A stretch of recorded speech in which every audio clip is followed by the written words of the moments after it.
新加坡一个拥有600多万人口的繁荣小国，即将在2025年迎来医疗体系的一场大变革。这一改革将从终身健保的优化到牙科补贴的升级，从长期护理的支持到心理健康的新突破，将影响国民的医疗消费模式和健康保障。更令人惊讶的是，初步数据表明，每年数十亿新元的资源将被更有效地分配。这场医疗变革不仅仅是一份政策文件，而是关乎未来人们如何生活、如何健康、如何负担得起看病的一项全民计划。同时，这些措施将如何具体改变我们生活中的方方面面？接下来，我们将带您透彻了解2025年新加坡医疗的5大重要改变，以及隐藏在数据背后的深远意义。一定要坚持到最后，因为我们会剖析这场变革的赢家和潜在挑战，您不会想错过。第一章，终身健保 MediShield Life 的全面升级与关键变化。作为关乎600多万人健康与福祉的核心支柱，新加坡的终身健保 MediShield Life 在2025年迎来了面向未来的首次全面升级。这一次升级旨在让保障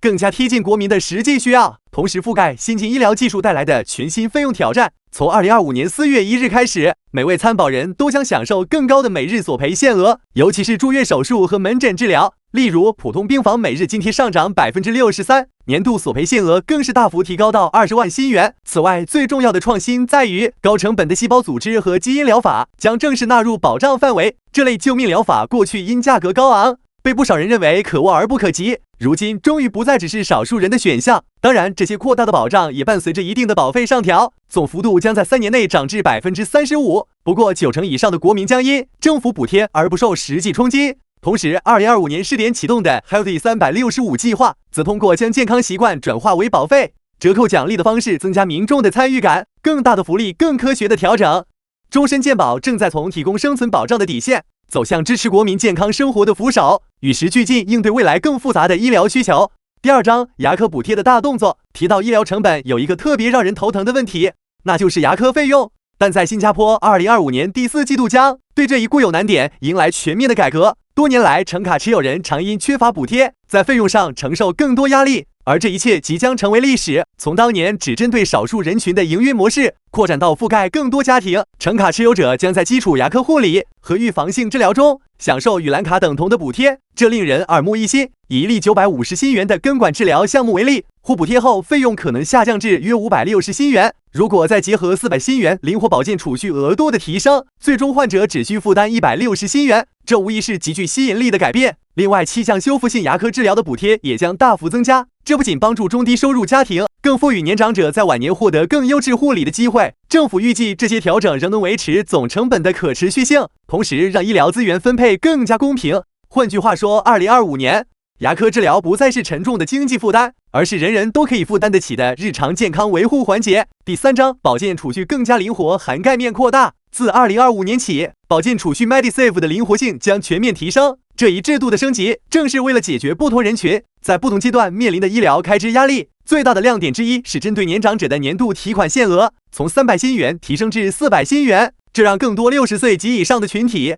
可以更好地管理日常医疗支出。与此同时，像 CT 和 MRI 等高成本门诊检查的索赔额度也将翻倍至600新元，为更复杂疾病的早期诊断创造了经济条件。此外，计划迎接新生儿的家庭也将发现，新生儿保健储蓄补助金从4000新元涨至5000新元，这不仅覆盖了许多孩子出生后的基本医疗费用，还能帮助家庭更轻松地规划未来的健康开支。这些措施在改善个人医疗体验的同时，也在优化社会整体资源的分配效率。更重要的是，通过动态调整提款限额和索赔规则，保健储蓄正在逐渐从一种单一垫付工具，转变为每个时代都能满足其医疗需求的健康投资账户，真正实现资源的可持续循环使用。第4章，长期护理支持开放更多补助门槛。随着新加坡社会的快速老龄化，长期护理需求正在呈稳步上升趋势。为解决这一问题，2025年的医疗改革面向长期护理提供了一整套实质性支持政策。首先是一次性长期护理费用回扣，这将在2025年至2026年间缓解大多数家庭的短期压力，而更具长期意义的改进将在之后逐步落地。家庭收入门槛从3600新元提高到4800新元，再加上护理补贴的最高比例增加至 80%， 这些措施将覆盖更多有需要的群体。而一些特殊人群，比如1969年或更早出生的年长者，还能享受额外津贴。在具体护理服务领域，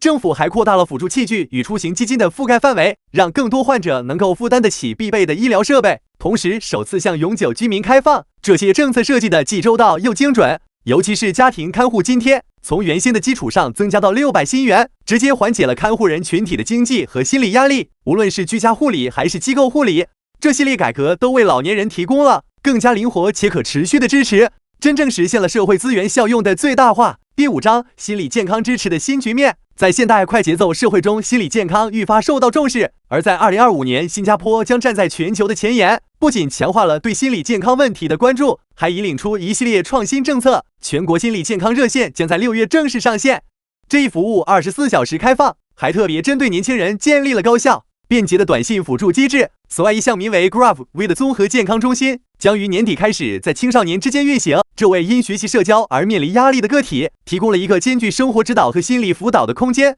不少专家认为，这将成为心理健康支持的新模板。而对于年长者社区护理计划和223所活跃乐龄中心投入运营，将重塑老年人的晚年幸福指数。不仅如此，安享晚年计划还引入更多个性化和共享式的长者护理服务，使长者不仅受到身体上的全面照护，也能通过社区活动重拾社交自信。心理健康不仅仅是心灵的安宁，它更需要配套的服务支持。而新加坡通过这些改革，在预防治疗和社区照护3个层面打造了完整的心理健康生态，为各年龄段的国民构建了更有韧性的健康保障。2025年，新加坡的医疗体系将在方方面面迎来里程碑式的变革，无论是终身健保的重大升级、高效的心理健康支持，还是更公平的牙科补贴和长期护理方案，这些设计无不体现了新加坡模式的前瞻性与务实性。但同时，我们也不能忽略这些政策实施过程中可能面临的挑战和成本控制压力。重要的是，这些改变不仅将影响今天的新加坡，还会为未来10年甚至数十年的医疗架构奠定坚实基础。您如何看待这些变革？